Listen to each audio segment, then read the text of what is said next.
So now students, we are going to start with the topic circular motion.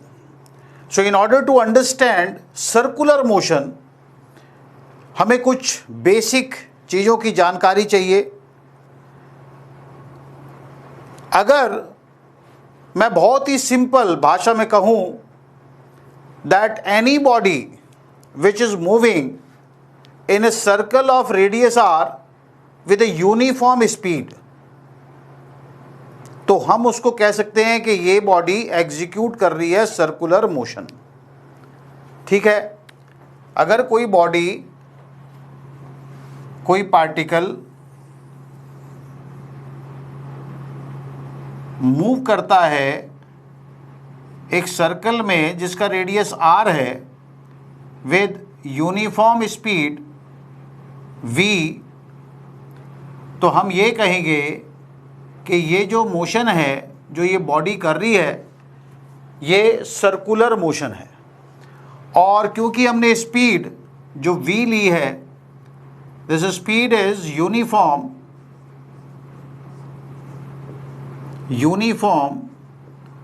तो हम इसको uniform circular motion भी कह सकते हैं।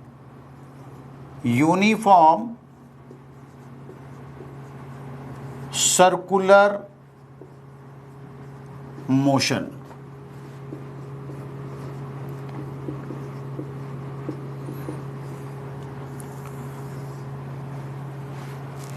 अब इसमें ऑब्जर्वेशन करने की जो बात है वो क्या है कि as the body moves from suppose point A to another point B, though its speed is constant, उसकी स्पीड तो अभी भी v है, स्पीड तो कांस्टेंट है, पर आप अगर डायग्राम को ध्यान से देखें तो there is a change of direction in going from A to B. There is what? There is a change of direction.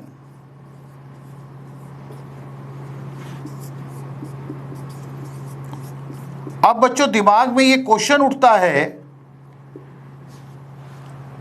कि what is the force which is necessary to bring this change of direction. कोई तो force होगा, बिना force के एक moving object अपना direction बदल ले ये संभव नहीं है। बिना फोर्स के कोई मूविंग ऑब्जेक्ट अपनी स्पीड बदल ले ये संभव नहीं है। मतलब हम ये कहें कि बिना फोर्स के कोई मूविंग ऑब्जेक्ट अपनी वेलोसिटी बदल ले तो ये संभव नहीं है। So whether the magnitude of the velocity that is speed changes और the direction of motion changes, you require what? A force. तो एक फोर्स तो चाहिए। तो सर्कुलर मोशन में सबसे पहले ये समझना जरूरी है कि what is that necessary force which is required to bring this change of direction. और इसको समझने के लिए हमें एक और टर्म के ऊपर पहले काम करना पड़ेगा, that is called centrifugal force.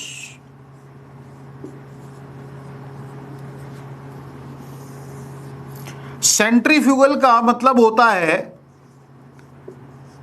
Centrifugal term का जो मतलब है that is fleeing away, fleeing from the centre, fleeing from the centre. बड़े ध्यान से समझते हैं इसको, आसान टर्म है। देखिए क्या है कि अगर मैं एक स्ट्रिंग लूं और उस स्ट्रिंग से एक स्टोन टाई कर लूं and I make that stone revolve along a circular path and the length of the string definitely will serve as the radius of the circular path, तो वहां पे कुछ सिचुएशन ऐसी ही बन जाएगी। The only difference is now you have a string, ठीक है, और उसके एंड पे हमने एक स्टोन को टाई कर दिया है। ठीक है, तो अगर वो सर्कुलर पाथ में मैं उस स्टोन को घुमाता हूं with same uniform speed v, with same uniform speed v, then I am using the term inertial frame. Inertial frame. Inertial frame हमने पहले भी बात करी है. Inertial frame is the frame of reference which is either at rest or is moving with a uniform velocity. Inertial frame. तो अभी मान लेते हैं कि ग्राउंड हमारा एक इनर्शियल फ्रेम है और उसको मैंने किस में मान लिया है, it is at rest, stationary है वो. So there is an observer who is observing this motion from this inertial frame. So for the observer in the inertial frame the tension in the string, अगर ये string मान लूं मैं, तो इसमें जो टेंशन है, tension force T in the string will provide the necessary centripetal acceleration which is required to make the stone revolve in this circular path. तो इस ऑब्जर्वर के लिए, for the observer in inertial frame, tension in the string, tension string का जो है, tension in the string provides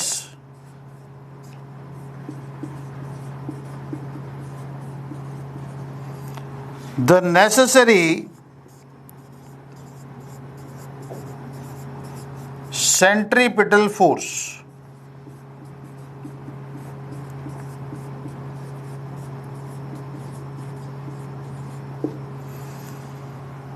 And centripetal force you have already read. Centripetal force is mv square by r, where r is the radius and v is the magnitude of velocity, that is speed. तो tension को मैं लिख सकता हूं T is mv square by r, or you can write that tension in the string provides the necessary centripetal acceleration which is v square by r. Necessary centripetal acceleration.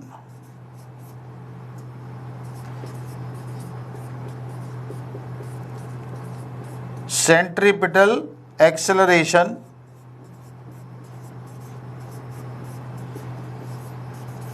equal to v square by r. The same tension in the string provides the necessary centripetal acceleration v square by r, or you can write the necessary centripetal force as well. Now, if the same observation is made in a frame which is attached to the stone, अगर stone के साथ एक frame attach कर दिया जाए, so if the observer is in the frame of reference which is attached with the stone, observer is in the frame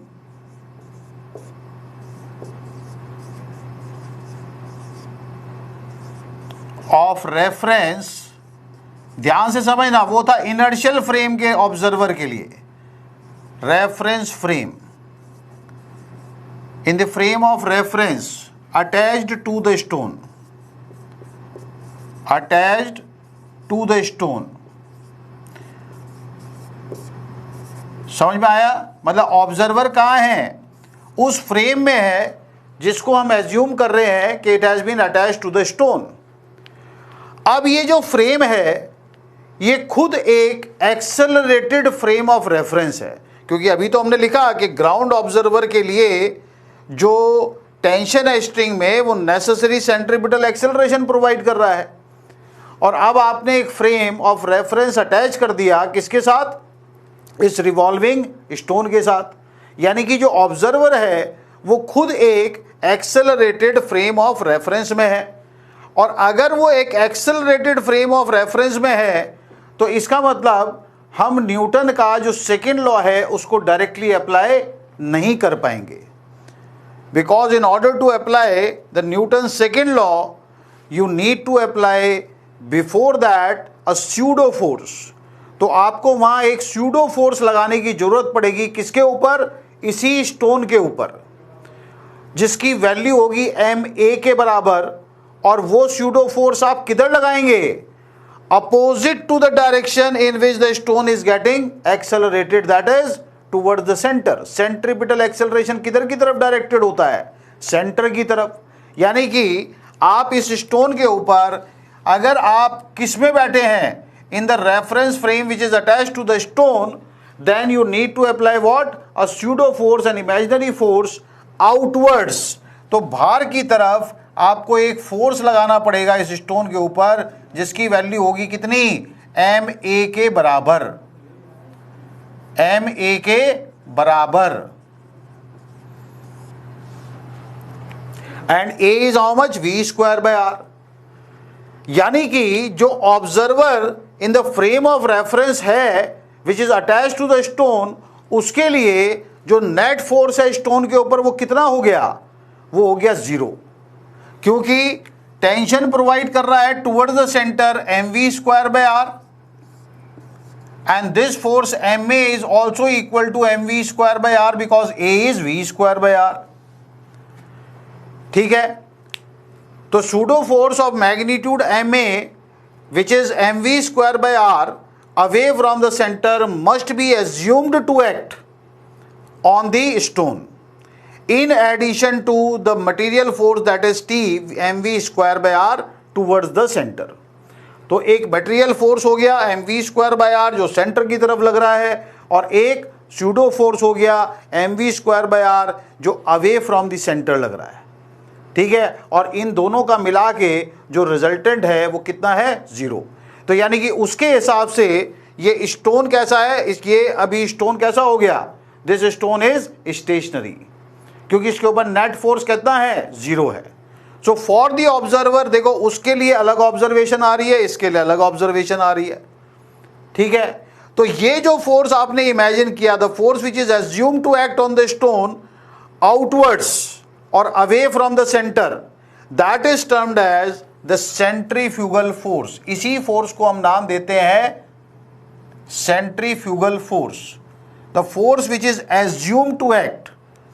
ठीक है, centrifugal force कौन सा फोर्स है, the force which is assume to act,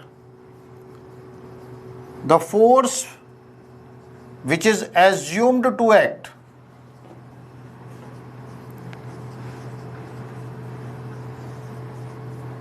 To act on the stone away from the center, away from the center।